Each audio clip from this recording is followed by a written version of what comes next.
مولانا فضل الرحمان کی سربراہی میں ہونے والی اے پی سی میں صادق سنجرانی کی جگہ نیا امیدوار لانے کی پگڑی ایک رہبر کمیٹی بنا کر اس کے سر رکھی گئی۔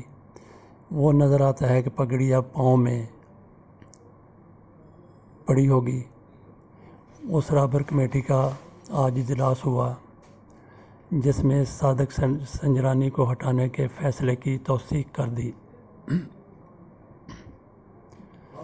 حکومت مخالف احتجاجی تحریک چلانے سے متعلق اپوزیشن کی 9 سیاسی جماعتوں کے 11 ارکان پر مشتمل رہبر کمیٹی کا پہلا اجلاس تھا۔ یہ اجلاس میں شرکت کے لیے آنے والے رہنماؤں کے موبائل فون کمیٹی روم سے باہر رکھوا دیے گئے اور ان رہنماؤں سے اجلاس کی کارروائی کی رازداری کا حلف بھی لیا گیا۔ جب بھانمتی کا کنبہ اکٹھا کر لیا جائے تو پھر ایک دوسرے کے اوپر ایسی ہی بد اعتمادی ہوتی ہے۔ اس کمیٹی میں حکومت کے خلاف تحریک چلانے سمیت دیگر اہم معاملات پر غور کیا گیا،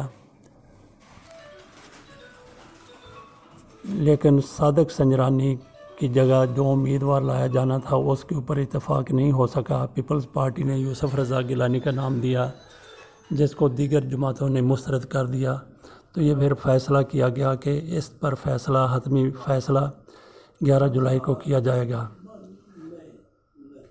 ایک 9 جماعتی اتحاد 1977 میں بھی بنا تھا۔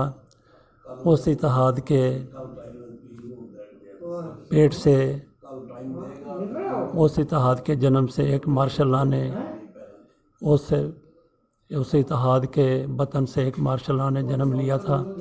اس 9 جماعتی پارٹی کی دیکھتے ہیں کہ کیا کارکردگی رہتی ہے۔ اس کمیٹی میں مسلم لیگ نون اور پیپلز پارٹی کے 2 جبکہ دیگر اپوزیشن جماعتوں کا ایک نمائندہ شامل ہے۔ رہبر کمیٹی میں پیپلز پارٹی کی جانب سے یوسف رضا گیلانی نیئر بخاری ممبر تھے، تاہم یوسف رضا گیلانی کی جگہ فرت اللہ بابا نے اجلاس میں شرکت کی۔ یوسف رضا گیلانی شاید اس لیے بھی اس میں نہ آئے ہوں کہ ان کا نام صادق سنجرانی کی جگہ دیا جانا ہے تو وہ دوسرا ہی ان کی جگہ پہ نام پیش کیا کرے۔ وہ ہو سکتا ہے اس حوالے سے لڈیاں ڈال رہے ہوں، خوشی سے جھوم رہے ہوں۔ بہرحال ان کی خوشیوں پر پانی پھر گیا۔ اس رہبر کمیٹی میں مسلم لیگ نون کی جانب سے شاہد خاقان عباسی اور حسن اقبال ممبر ہیں، جبکہ جمعیت العلماء اسلام سے اکرم درانی اور نیشنل پارٹی سے حاصل بزنجو شامل ہیں۔ پختونخوا ملی عوامی پارٹی سے عثمان کاکڑ، قومی وطن پارٹی سے ہاشم بابر، ANP سے میاں افتخار، مرکزی جمعیت اہل حدیث سے شفیق پسروری اور جمعیت علماء پاکستان سے اویس نورانی رہبر کمیٹی کے ممبر ہیں۔ ایک ایک بندے کا آپ جائزہ لے کے دیکھ لیں، حرام خور قوم کے خون چوس اس میں شامل ہیں، جو اس میں اس طرح کے نہیں ہیں وہ صدقہ خور ضرور ہیں۔ اس APC اس رہبر کمیٹی نے رانا ثناءاللہ خان کی گرفتاری کی شدید مذمت کرتے ہوئے اسے انتقامی کارروائی قرار دیا۔